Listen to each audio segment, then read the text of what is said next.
You raised my rent because you were jealous of my paycheck. So why are you crying now that I cost you $20,000? That is how I wanted to start the phone call.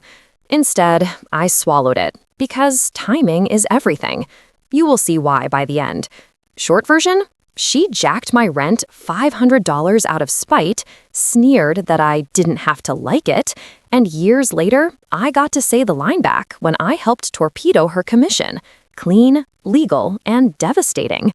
Stick with me, the receipts smell like gas and cheap coffee. Me, female, 24 years old at the time, newly married to my husband, Lucas, male, 26 years old. We had a 2-year plan. Live like church mice, stash every cent of my salary, and buy a starter home with a real down payment. I was a civil engineer then, fresh PE in training, orange safety vest still stiff from the store. He was a high school art teacher who graded charcoal sketches at our wobbly IKEA table.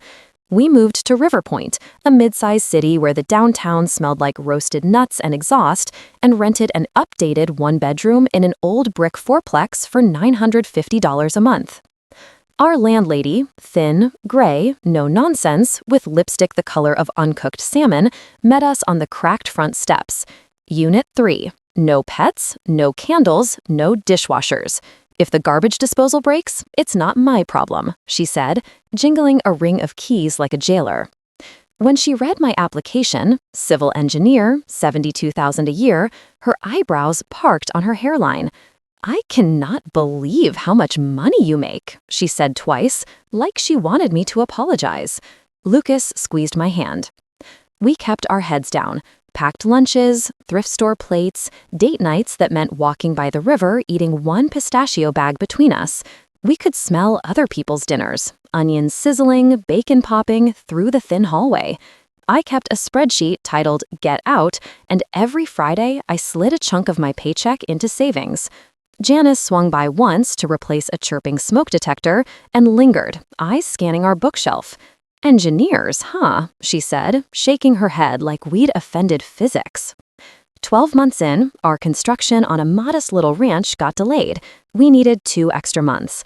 I called Janice, expecting a shrug and a short addendum. No problem, she said smoothly. Then the extension arrived, plus $500 a month. My throat went hot. Janice, that's a 52% increase, I said, staring at the typed line while the radiator clanked like a drummer with bad rhythm. We can't afford that. We only need 2 months. It's what the unit goes for now, she replied, voice dry as the old beige carpet that always smelled faintly like wet dog. Lucas mouthed, wow. We argued. I tried numbers, market comps, our perfect payment history, the fact she already had our moving date and could line up showings. She leaned on silence and the rustle of paperwork. Take it or leave it, she said. And then, oh, and I'm withholding $300 from your deposit for stove cleaning when you go. Grease attracts pests. We did not fry anything more adventurous than eggs. We paid it. 2 months of white-knuckled budgeting and that humiliating extra check, plus the deposit haircut. $1,400 gone to the woman who made sure to write garbage disposal, tenant responsibility in capital letters. On our last day, the apartment listing appeared online for, get this, only $150 above our old rent, then dropped to $75 before it rented. Petty stings. Little ones do too. My best friend Mia, female, 25 years old, nurse, brought over grocery store cupcakes to celebrate our closing and listened to the story with her chin in her palm. I know you want to throw a brick, she said, but the brick will miss and hit karma. You wait. Do you think revenge is smarter if subtle? She asked, head tilted, the frosting smearing her thumb. I did not answer out loud, but inside, a little seed found dirt. 3 things happened in the new house. First, peace. Morning light across a real kitchen island, the coffee maker sputtering like a friendly tractor, our own dents and new couch cushions. Second, Lucas discovered a love for grilling. Third, I learned how quickly a landlord's neglect can turn deadly, even when you have moved on. Mia's younger cousin, Danny, rented the unit below our old apartment. I dropped by to give her our spare set of blinds we never installed. The hall still smelled like dust and fried onions. "Sometimes it reeks like rotten eggs," she said, wrinkling her nose. "Janice says I'm dramatic. I am an engineer, not a gas tech, but I know what sulfur smells like." We soaped a line, bubbles swelled like rabid marshmallows, and I felt my stomach drop. When Danny called, Janice's response was predictable. "It's probably your cooking. Open a window." "Gas leaks aren't something to mess around with," Mia texted, forwarding me the fire marshal's hotline. The marshal came, red-tagged the stove. Janice arrived, cheeks tight, blamed tenant misuse, and argued in the lobby where the flicker of the exit sign buzzed like a mosquito. "Fine," she huffed finally, "I'll replace it," like she was donating an organ. That was the first time I pictured her face falling, not just over money, but when she could no longer hide behind, "You don't have to like it." At the hardware store later, I ran into a realtor friend of my boss, Doug, who laughed bitterly when I described Janice. "There's always one like that," he said, bagging screws. "They raise rent because they feel small." The seed in me sprouted. I did not go looking for Janice. I tucked the story into the file folder where you store grudges, overfilled, never read, and moved on. Years passed. Lucas and I planted a dogwood, then a baby. Life swung between daycare drop-offs and late-night bottle washing, my hard hat gathering dust on a chair. Until I overheard one name at a neighborhood barbecue that made my spine sit up. 5 years later, I am at a Labor Day cookout, flipping veggie skewers while toddlers pluck dandelions and the radio coughs out soft rock. Our neighbor across the street, Phil, male, 32 years old, accountant, leans on the fence post talking to my friend group. "We're listing our condo next week," he says. "Got a real shark of an agent lined up. Janice Morrow. Anyone heard of her?" I almost dropped a mushroom into the coals. The tongs trembled. The name hit like old air freshener on a headache. "Janice," I said lightly. "Slim, gray, lipstick that looks like salmon sashimi, thinks garbage disposals are optional?" Phil laughed. "That sounds right." He topped up his solo cup and added, "She said she can also help us buy. Double commission if we go with her for both." Mia made her "I smell something" face. "You good?" she asked me under her breath. I told Phil the story, plain, not embellished. The $500 sting, the deposit skim, the gas leak she eye-rolled, and that line. "You do not have to like it, you just have to pay it," I said, mimicking her crisp voice while I turned corn cobs and felt my pulse pick up. Phil blinked. "You sure it was her?" I showed him an old email chain with her signature, still archived like a little fossil. He nodded slowly, lips inning. "That's gross," he said. "We were going to sign with her tomorrow." "Do you think I went too far?" I asked Mia later, the question tight in my throat even before I did anything. She shrugged. "Depends what you do next." That night, Phil texted me. "She's on her way to our place in the morning. Want to come by early? I want to hear that line one more time." The seed became a plan. Not a brick, a mirror. We set the scene like we were hosting a small play. Phil brewed coffee that made the kitchen smell like toasted chocolate. His wife laid out a stack of comparable listings, printed and highlighted. I stood in the corner like an extra, jeans, neutral sweater, hair back, while their toddler rolled a red plastic car across my sneaker. Janice swept in with a leather portfolio and a smile that did not reach her eyes. "We can list at $380, she said, nails tapping the counter. "If you buy with me as well, I can expedite in this market." Her perfume was powdery, a little sharp, and it snagged in my nose like a paper cut. She glanced at me, a flicker of recognition, not yet clicking. "And you are?"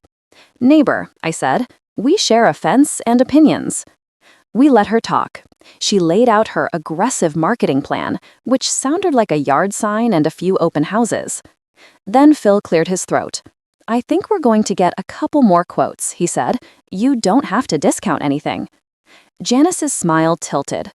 "If it is about fees, we can discuss terms." "No," he said. "It's about something else." He gestured at me. I did not raise my voice. I told it again, tighter now. The 500, the 300, the gas leak she called dramatic, her old line, word for word like a receipt. I watched her eyes focus on me, recognition dawning, her mouth flattening into a pencil line. "That was a long time ago," she said finally, "and rent increases are standard when you go month to month. Opportunity costs, economics." "A premium maybe, but 50%?" I replied. "You did not have to gouge. You chose to." Janice shrugged, paper light. "Business is business," she said. "You do not have to like it." Phil stood. "We will not be working with you." His voice was polite, almost soft. "And one last thing. You do not have to like it, Janice. You just have to accept it." He did not look at me, but it was my line, shined and returned. For a second, her mask slipped. Not rage, just the sour surprise of someone who believed she operated consequence-free. She packed her glittering pen. "You are making a mistake," she said. "You will come back." "We will not," Phil said. "Goodbye." We watched her leave through the bay window, the glass reflecting her into a thinner, smaller thing as she walked to her car. Phil's hand shook as he set his mug down. "How much would she have made?" he asked, voice a little breathless. "On the sale and purchase? Around 20,000, maybe more if you went upsell," I said, doing the math out loud. The number hung in the kitchen like a church bell. Somewhere in my chest, a muscle unclenched that I did not know had been tensed for 5 years. Mia texted a single line. "Justice tastes like coffee." Then, "Would you ever plot revenge years later?"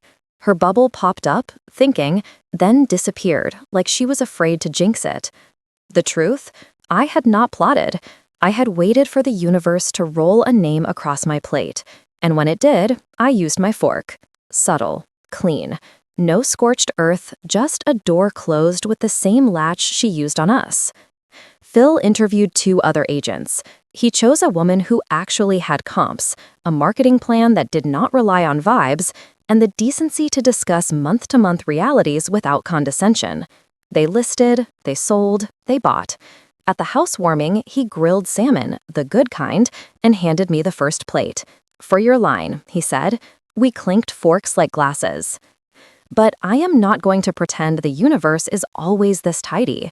A week after Phil fired Janice, a white envelope arrived at our mailbox, thin as a whisper, from a property management company. It was a generic, "We value your tenancy" letter, and in the fine print, a clause about month-to-month premiums. It punched that old bruise.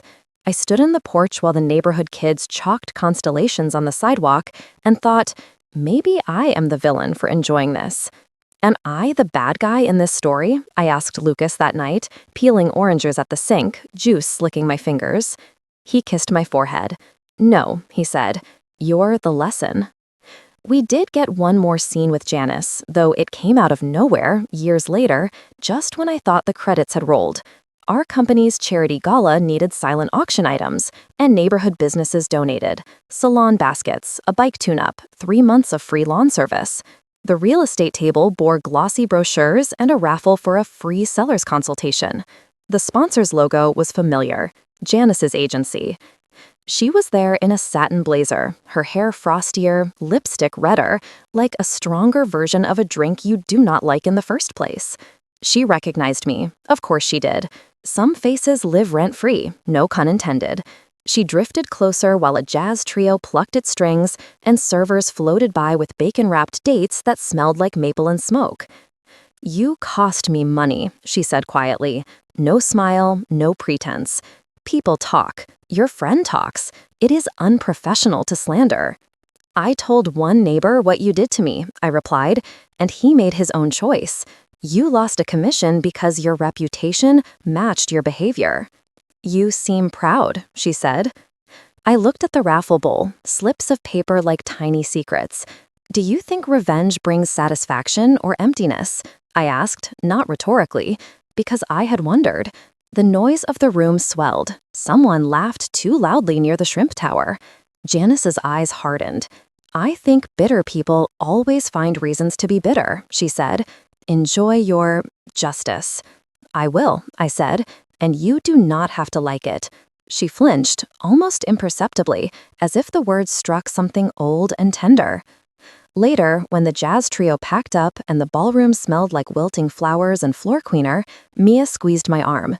"You okay?" she asked. I was, but I also felt the edge of it, the part of me that wanted more. Not the right part, just the loud one. I threw my raffle ticket away. Sometimes, not engaging is the flex. The last twist came from an unexpected place, City Hall. A gas safety ordinance went through after a series of near misses in our neighborhood. Compliance notices went out like confetti. Danny texted me a photo of a bright orange placard taped to the fourplex door. Inspection required. Janice's name glared from the fine print as the responsible party. A fire marshal, same one we met years back, showed up at our block meeting and explained, with the patient cadence of a teacher, how this would work. "No one is getting punished for cooking dinner," he said, over the hum of a soda machine and the scent of stale pretzels at the community center. "But if your landlord ignores leaks, we are not looking the other way." I did not lift a finger. I did not make a call. The machine had begun turning on its own. Later, I saw the unit listed again, this time with a brag, brand new stove. The photo was of a shiny model with a safety shutoff, textbook compliant. Janice learned something after all. Whether from pain or fear of more pain, I do not know. Mia, forever the chorus, sent me a voice memo from her car, wipers squeaking across a light drizzle. "Do you think my reaction was justified?" she asked, mocking my earlier anxiety. "Because all I hear is you matched the pain to the source and walked away." I laughed. Let the seed become a tree that throws shade, not poison. I will not pretend I built a saint's halo. I still tell the story at dinner parties when someone says, "Our landlord is a nightmare," and watches their pasta steam in the flicker of candlelight. I do not edit out the pettiness. I include the smell of gas, the clink of a radiator, the sweetness of revenge coffee. Truth tastes better seasoned. Phil's housewarming, round 2. Bigger yard, same cheap red cups, the grill hissing as fat dripped and flared. He hugged me, eyes crinkling. "Best non-agent ever," he said, handing me a plate with charred zucchini and lemon chicken, the edges crisp, tart in the best way. Janice had moved on to other clients. The market had cooled, life had settled. After the kids melted down and the grown-ups drifted inside, I stood on the deck alone for a moment. Somewhere a dog barked. The night smelled like cut grass and a neighbor's dryer vent, a hot, clean scent that feels like laundry day and new starts. I thought about 24-year-old me, knuckles white around a rent increase I could not fight. I thought about the salmon lipstick, the priestly shrug, the line that weaponized compliance. Would you take revenge in my place? I want to ask everyone who hears the story. Some of you will say no, go high, let it go. Some of you will say yes, and also make it art. Both are fine. My version? I waited. I mirrored. I watched the math balance. Then I put the calculator away. The last thing Janice ever said to me was not on the phone or at a showing, but years after the gala, when we crossed paths in the grocery store. She was buying cut flowers, their petals bruised at the edges, and a rotisserie chicken. I had a basket of oranges and dish soap. We locked eyes like strangers who remember something too well. "You look happy," she said, wary. "I am," I said. "You do not have to like it." And that was that. The thing about revenge is that it does not feel like fireworks. Not really. It feels like finally exhaling. It feels like the smell of clean laundry on a Sunday night, like shutting the last drawer after packing a box in a place you do not love and turning the key for the last time. It feels like a sentence, finished with a period you chose. "I am not your villain," I would tell Janice if she ever asked. "I am your mirror." And here is the line that still stings me when it lands, the one I wish 24-year-old me could have heard over the radiator's clank and the old onion smell and the sound of my own heart in my ears. All she had was my money. All I had was my memory. And in the end, my memory cost her more.